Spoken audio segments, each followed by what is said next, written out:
on Blog Success Journal, we're talking about how to pick your niche or the topic that your blog's going to cover. How do you pick the right one? There's so many choices. So many choices, and if you don't make it right in the beginning, it's going to be a big pain. You're better off making it right in the beginning. And today's show is brought to you by HostGator, the only web host that we literally actually recommend to our own friends and family.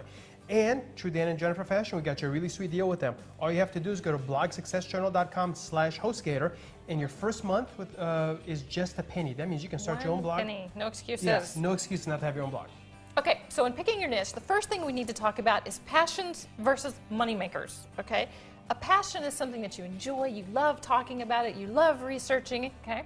A money maker is a niche where there's actually a problem to be solved and people are willing to pay money to get that solution. So ideally, the niche that you come up with is both. It's both a passion and a money maker. That would be the goal, finding the intersect between passions and money makers, and that's what you want to be doing.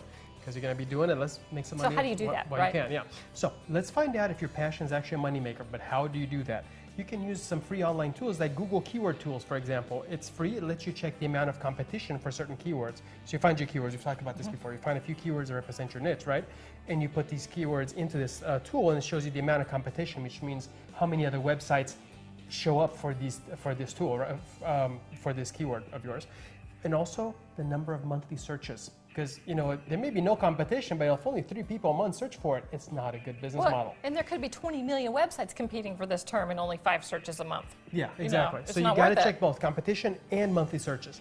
And this is kind of a tool like Google Keyword Tools to show you how much advertisers are willing to pay per click.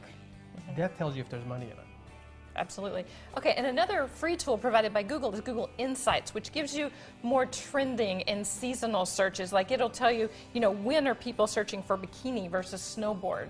You don't want to be, you may be #1 for snowboards, in July, but that may not do you any good. So you want to see if your keyword is seasonal. It may or may not be. Yeah, but you know what? This is recon. Whereas like love and sex all year. It is very much worth it to do this kind of recon in the beginning. Know where you're going and kind of find the path to it. It's a lot easier to do in the beginning, believe it or not. It really is. Now, let's refine your niche. You got to brainstorm all these keywords, and at the end of the day, you can use your niche, which, for example, say puppies, as a seed word, and then these tools will help you find other words as well. Yeah, you want to brainstorm yourself, but they also help you find... I'm going to throw something else in there that wasn't in our notes. Check out ClickBank to see if there are affiliate products that you can actually promote. That's a great idea, That way you know if it's how easy or how hard it's going to be to monetize your site and create affiliate partners. Yeah, absolutely. Especially if it's not as popular of a niche. Puppies, super popular, right? But very broad. Aardvark training or something like that, it's going to be very not so popular.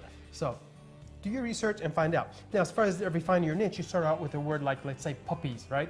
And then you want to refine it into these other keywords and research these to see what kind of traffic and competition, et cetera, is for them. For example, let's say you break it down to puppy food, puppy training, or dating for puppy lovers. You really want to refine it and nicheify yourself. That's very important. Yeah, you want to have ideally a tightly focused niche that focuses on one topic, or you want to have a huge site that focuses on a lot of topics. Yeah. Okay, here's the goal. Why would you go to all this trouble finding all these keywords and refining your niche? I mean, this is a lot of work up front. But you have 2 goals in this, okay? One is you want to develop a loyal following, people who are interested in what you have to talk about week after week after week, month after month. You want a loyal following that keeps coming back. You want to establish yourself as an expert, okay? You want to set the tone, right? How you're going to say things, the voice, your publishing schedule. These are other things to keep in mind because you want to be consistent and predictable. People love that. They know when, how, where. People and search engines love that. Search engines like that too, exactly, which brings us to goal number 2, getting ranked in Google and whatever other search engines there are at the time. Google, Bing, whatever. You want to be ranked in these search engines, and how do you do that? Well, first of all, yes, it can be tough to get ranked, and it's not going to happen on day 1, okay? It's going to be a result of a bunch of focused effort, like doing this research in the beginning, right? But if you put out this regular high-quality content like we were talking about earlier, it's really going to get you there. Remember, people love it, and search engines love it. Very important. You have to write for both. Okay, so here's our question for you. What is your passion, your niche? What do you know that is a good money-making niche? Shout it out, leave it in the comments, and don't forget to go to blogsuccessjournal.com/HostGator and start your blog today for just a penny. That's a great deal. Sure, take advantage of it.